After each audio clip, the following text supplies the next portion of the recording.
Patrick, thank you very much for joining us today. Okay, well, thank you for having me, Michael. And we're going to pass the torch over to Eric, and we'll talk about some fake news. All right. I'm going to start by sharing my screen right away, real quick. Let's play from start. All right.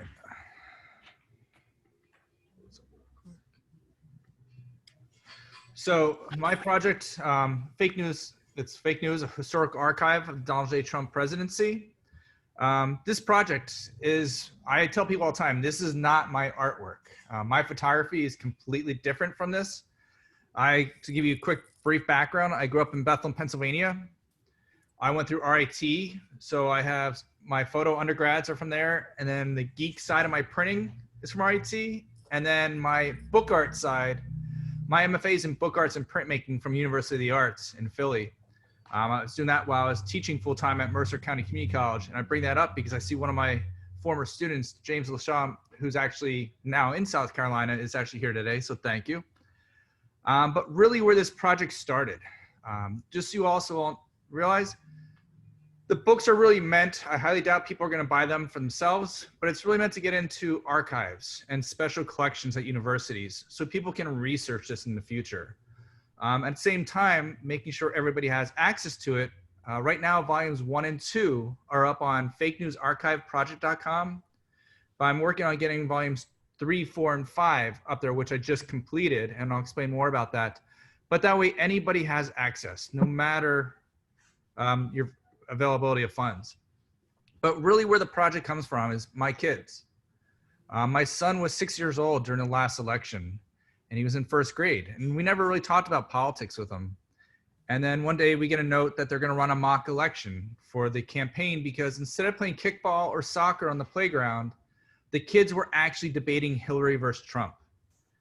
And so after a while, we're like, oh, we didn't realize this was going on. My son never really talked much about it. And we asked him who he was going to vote for.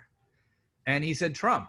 And we asked him why. And he said, well, because Hillary's going to make China great again. I'm like, wait a minute, that sounds way too familiar. Where did you hear that? And he said, on TV. I grew up, again, Bethlehem, Pennsylvania. We're Eagles fans. So that next week we were watching the Eagles game. And sure enough, up on the screen comes a very dark advertisement about how Hillary is going to make China great again.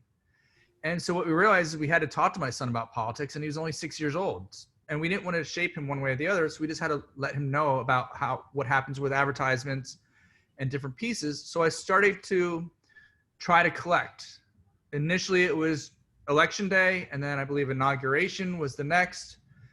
And I was really capturing CNN at first because that's what was being attacked the most. And all it was really meant to be was certain days so we can explain to my son and now my daughter exactly what was happening during those times. So here's January 22nd.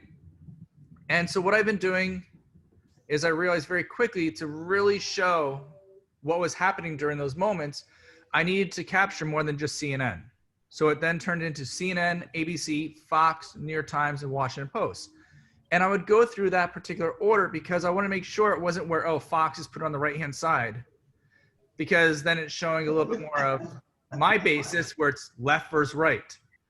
So that's why, as you'll see as we get towards it, and I've been doing this every day. So at first it was intermittent, every once in a while when it's important. And then very quickly by, I'd probably say about spring of 2017, I realized I needed to do it every day. From that point then became multiple times per day, because if you think about the current presidency, no matter where you are in the political spectrum, the media has been changing as rapidly as social media is on a daily basis. So since COVID and the latest presidency and even the impeachment, I have to almost document almost every hour. And so what this collection of books is, it literally serves as an archive of the Donald J. Trump presidency and the discussion of what is fake news. And this is where you really start to see when I realized I needed to capture CNN, ABC, Fox, New York Times, and Washington Post.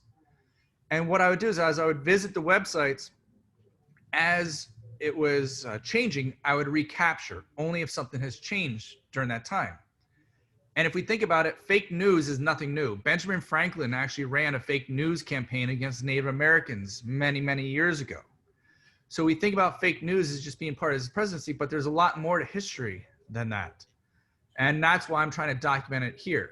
But putting it back on the iPhone is also part of with social media and our instant gratification. And the reason why it started only with headlines is because that's pretty much what 90% of Americans read right now, is just the headlines. And as we go through, what I really started to notice was then with COVID and the presidential election, I actually have to go about 8 scrolls down, and I am capturing all of those scrolls. And the reason, because there's so many headlines with everything going on now. The project was supposed to be only 3 volumes, red, white, and blue. Volume 1 was went from election day to 1 year after inauguration. Volume 2 went from 1 year after inauguration up to 10 days after Mueller report release. And volume 3 originally was going to be 10 days after Mueller report release up until the next election. Once the impeachment hit and COVID, that all went out the window, and you'll see in a few minutes how that's changed quite a bit. But these are some of the things that you start to notice. Who's discussing what? So here we have everybody else is talking about Notre Dame cathedrals burning down, and Fox News is talking about Bernie Sanders and about the idea of wealth tax. So you start to see what the priority is. And my in-laws are very, very far right. I accidentally left volume 1 and 2 out during Christmas Eve this year. And my father-in-law goes, "What's this?" Because we were in my photo book library. And I'm like, oh my God, here goes World War III. And he opens it, he goes, "This is great." He goes, "Look at the different events." I go, "Look at, you can see the different news." I'm like, oh my God, if he's getting it, then most people are getting it, because he only watches Fox News, nothing else except maybe once in a while Syracuse basketball. And so he asked me to bring it for Christmas Day. So I brought it for Christmas Day. We don't talk politics in that family. And the reason is it just would not be good. And at first my brother-in-laws were like, "Oh, look, Fox News is right. Everybody else is wrong." And then my sister-in-laws were like, "Yeah, right." I'm like, "Wait a minute, you're Democratic?" That's how much of a discussion we never had. So it was pretty interesting here. So these are the volumes. They're currently in exhibition in Rochester, New York right now, called Trust But Verify. And I'll show you some installation shots, but it deals with the past, present, and future. There's 3 artists, including myself. So volume 1 and 2 are about 560 pages. Volume 3 is 1,023 pages. Volume 4, 983. Volume 5 right now is 1,085 pages. And volumes 4 and 5 are only 2 months, but they are 2 months of news during COVID and then the presidential election. So volume 4 is literally just March and April. Volume 5 is May and June. And I'm gonna have to split them up because after doing this, they weigh about 65 pounds each. They're 12 by 18. Oh my God. So that's where they're double boarded because of how heavy the books actually are. It couldn't have a single piece of Davy board for it.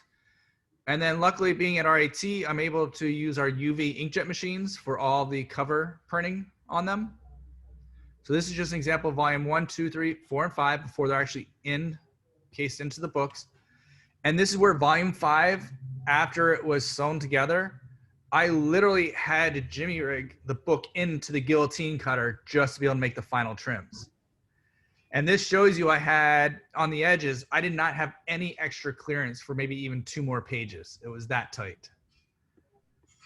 So this is showing you volume 1. Here's volume 1, 526 pages, the date range that it goes through. Here's volume 2. I did not take an updated photo of volume 3.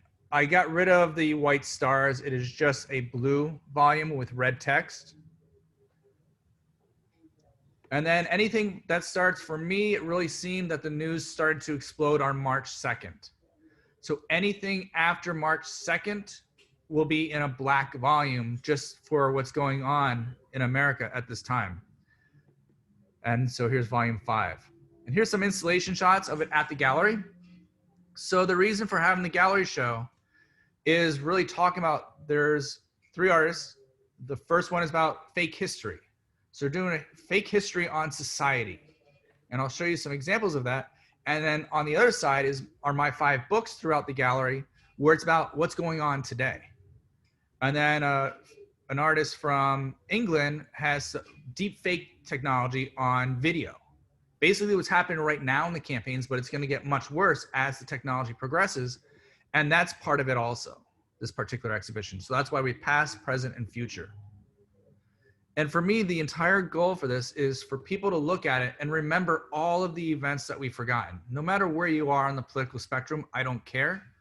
But we need to be able to have discussions again. Nobody's having discussions because if we're on the left, we don't even try to understand what the right is believing anymore. If you're on the right, you don't even try to understand what the left or anybody in the middle is understanding.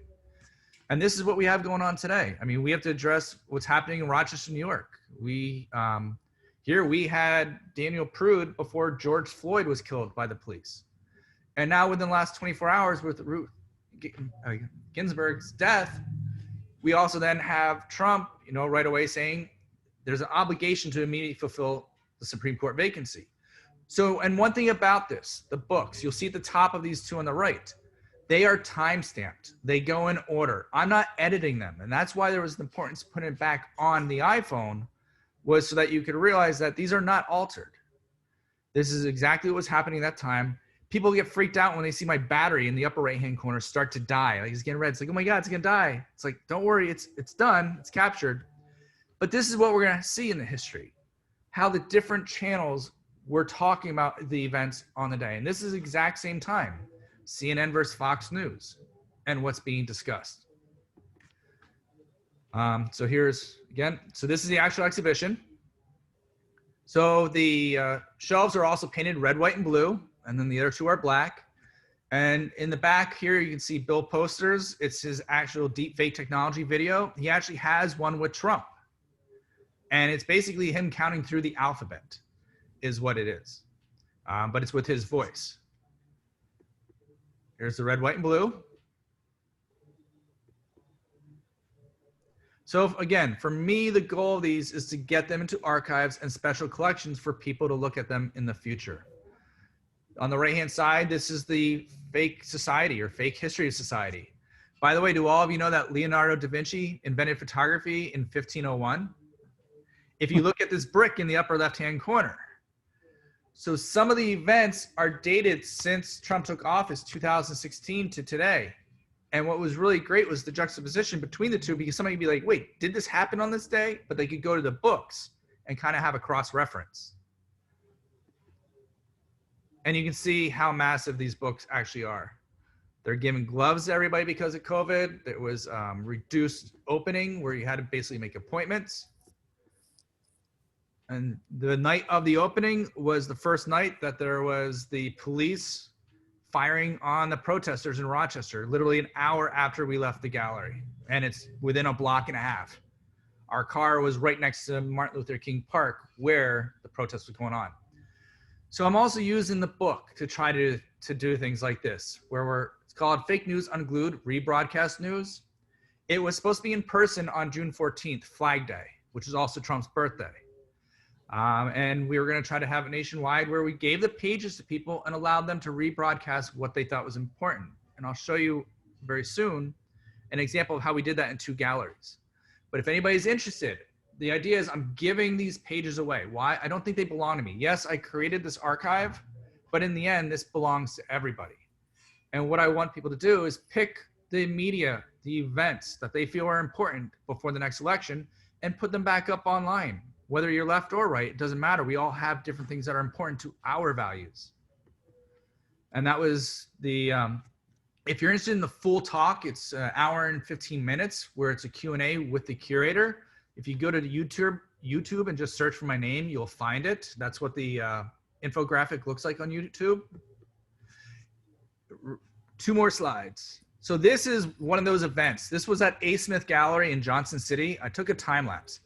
So I gave a quick talk about the project, and then I was able to sit back. You can see the pages on the table. They went through and they either pinned them up or used blue tape. They might use blue tape to mark certain things or have Sharpie it. So it was much, much more interactive. And there was a great discussion amongst the people. And this is in Johnson City, just west of Austin, Texas. It was also done in Waco, Texas. So I figured, okay, let's try Deep Red, Texas first to see if this actually works. And there was a dialogue amongst people. Let me move to the next slide. So no matter what happens, I am done with this project with the next election. If Trump wins, I'm done once it's announced that he's won, because there's no need to record the future history for me, because this project is taking up too much mentally of myself as well as too much time. And I just can't disconnect from the news. The other part is if Biden wins, I have to go up to inauguration because everything is going to happen, and that will be the end date for that. And this is a quick little video to show you, we all on our iPhones now have the option to go to albums and then people or family. So if you notice who the #1 person is on my album of my family, followed by my son, my daughter, my wife, then it's Kim Jong-un, Nancy Pelosi. You just go through, and this is me flipping through my iPhone. So you can see that I basically, everybody in politics and media are now part of my family, according to my iPhone. This is another reason why I might have to go into a rehab afterwards, just not to have my phone, or after the elections are announced, if you're trying to get a hold of me and for 2 weeks you can't, it means that I actually threw my phone or locked it in a safe somewhere. So, but let me stop sharing. So that's basically overall that project, trying to keep it in within the time. If you're interested, it lives up on fakenewsarchiveproject.com. I say it's disconnected from my own personal photography or normal book artwork, where it really is supposed to serve as an archive for future generations. And all the pages, volume 1 and 2 are up there now. 3, 4, and 5 will be available soon. So that's pretty much it. So questions? I would, not really a question, a comment, if I may. Just a brilliant project. I can't even fathom the work that you put into this. And you had mentioned, mentally it took its toll. It's brilliant. Oh, thank you. Luckily, I have my personal photography as my outlet to forget about fake news, which is my payphone series. So that's one good thing. So thank you. Have you shown this to the CEO of the New York Historical Society? They do a lot of stuff on politics, and their archives there, their library is fabulous. No, I have not. Literally, and the other reason for that is because this is still ongoing. It's constantly evolving. So you said New York The New York Historical Society. And if you've never gone there, the next time you go into Manhattan, it's the next block down from the dinosaurs. It's an amazing museum. So Do a lot on politics. when I get down to New York City next, which is who knows when that'll be. Plus, we're closer to Canada, thank goodness, than New York City at this point. But with that in mind, no, I'm definitely, once it's done, gonna start trying to promote it more that way. And the reason is the project keeps evolving. Just like when I dropped it off at Roco, I'm like, you know what? Even though volumes 4 and 5, they emphasize a lot by being 1,000 pages. To truly have an archive, I need to separate it because there's only so long that binding will last, because it's so many pages and so large. I need to make sure it's more practical to stay in archive for the future. So that's my next goal, is to slowly start pushing it out there, and then people know it is still going on though. How many exact volumes? I think it's gonna be between 8 and 10, but it might grow if I separate out every month. So, but thank you for that. Have you, similarly, have you made the Pointer Institute aware of your work? No, literally, it is been just doing this, and I had that exhibition coming up, and I'm more focused on, at this time, trying to get people to help with this event in October, because I just feel like that's what I need to do before the next election, Right. personally. And that's been my sole focus, is just doing this and then trying to get it out there. I mean, even the pages for the last 48 hours are going to be incredible to see. Not that people need to be reminded about it before the election, but the bait and switch, we have forgotten about so much. And that's been my my focus up until now. So This also reminds me a little bit of the museum.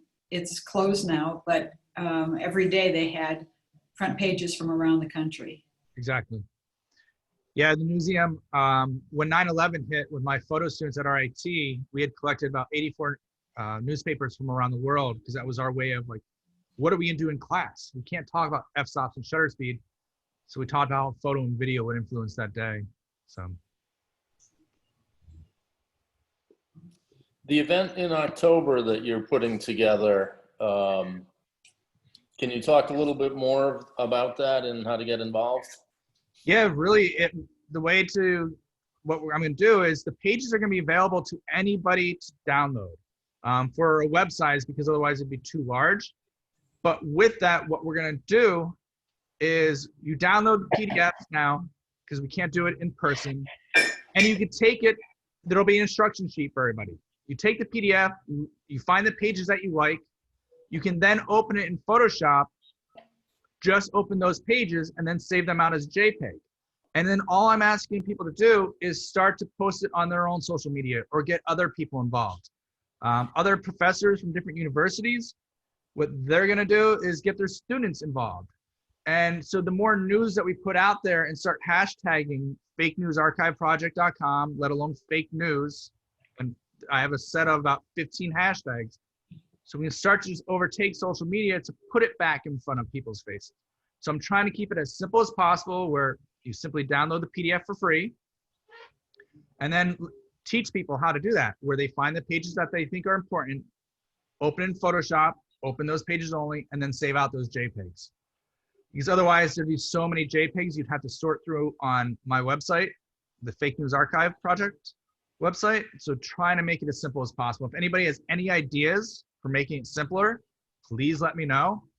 Something I stated the other night is because of doing this every day and my personal projects, I'm at the point of burnout on it. And so that's where I'm really looking for other people to help with this portion of just getting this news out to individuals. My email is just, I'll put it in the chat. It's just eric@erickunsman.com. And you can also up online at the fakenewsarchiveproject.com. I had to take down the email address because of all the lovely email I was getting from people. So there is only a contact form, but I just put my personal email in the chat. So if you're interested and if you have other ideas, and by all means, it doesn't have to be that rigid. If you have a different approach for putting it up on social media, I'm open to anything as long as we're getting this information back in front of the public. That's all that matters to me. Also, the Archives Museum in DC would likely be interested. Yeah, and that's where luckily a lot of universities, because I started showing this, Baylor University was about to buy right for COVID. So if you have any ideas, because yeah, later on, I want to make sure people can come back and research this because it's not my opinion. They need to see what's happened with how the media has been controlled. So. The Smithsonian has a political department. Yep. And I think they would love this. I mean, they're always putting out, collecting things, and they would love this. It would be a perfect exhibit in that museum. So, take a look at that. I had a question about the layout. Those weren't screenshots. Did you have more than one phone, or how did you do the layout of it? So they're actually, let me go back, show the screen real quick.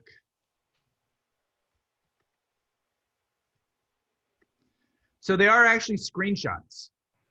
And then what I had to do with those screenshots is go back and place them over underneath each iPhone. So currently up through June 2020, there's 4,000 pages. And typically each page has 6 iPhones. So there's about 24,000 screenshots at this time.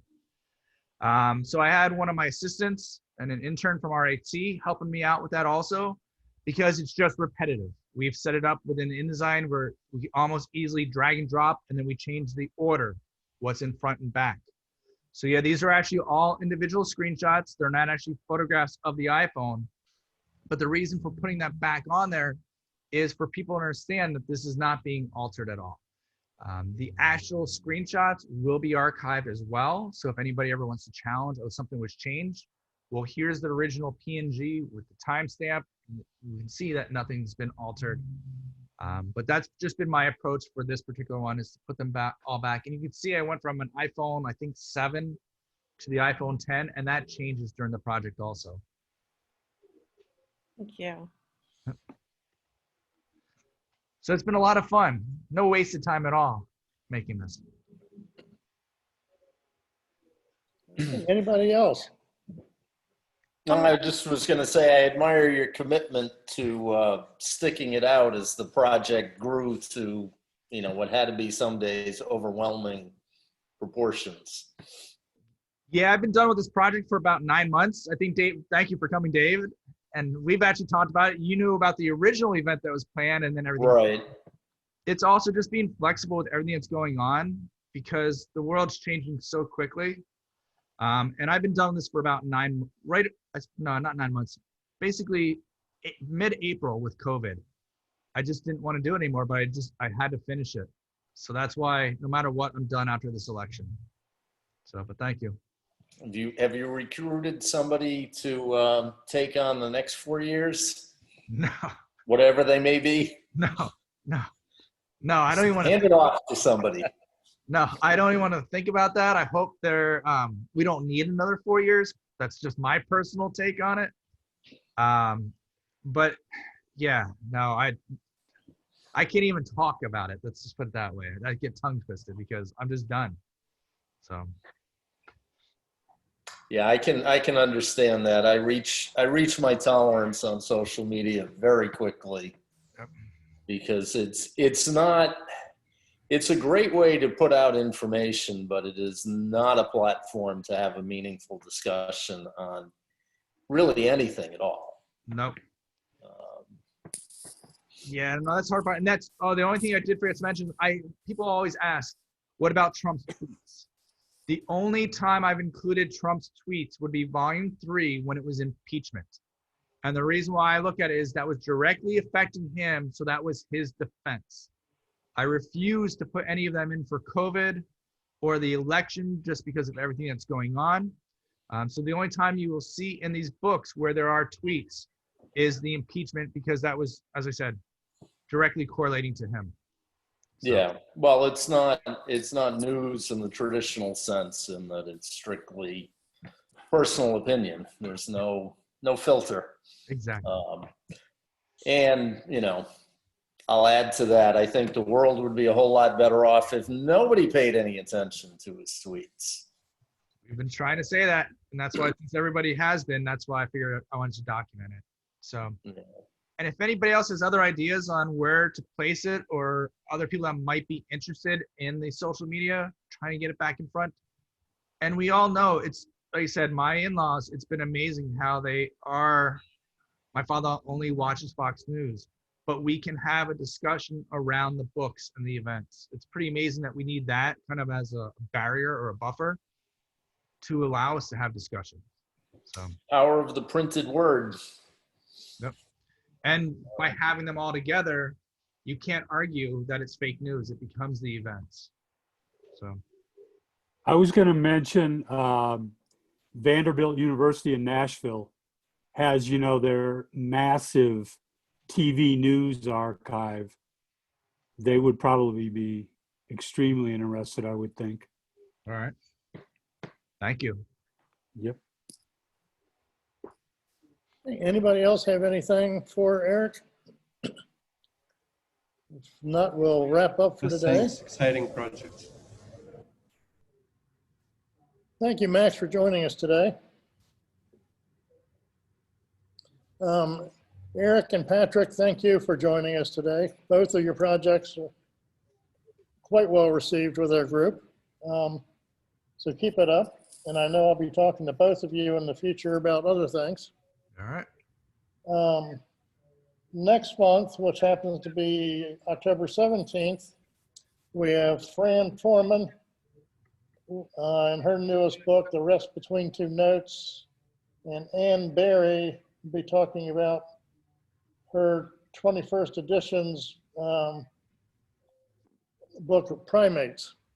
So hopefully you can join us next month, because that's going to be a pretty good day with those two and those two projects. So thank you very much for joining us, and we'll see you next month. Okay, Just thank wanted you. to say that Very good. the Ann Berry talk will be excellent, I'm sure. She's really good. Thanks a lot. To see you all next month. Thank you. Thank you. Another excellent session. Thank you. Thanks. Bye-bye.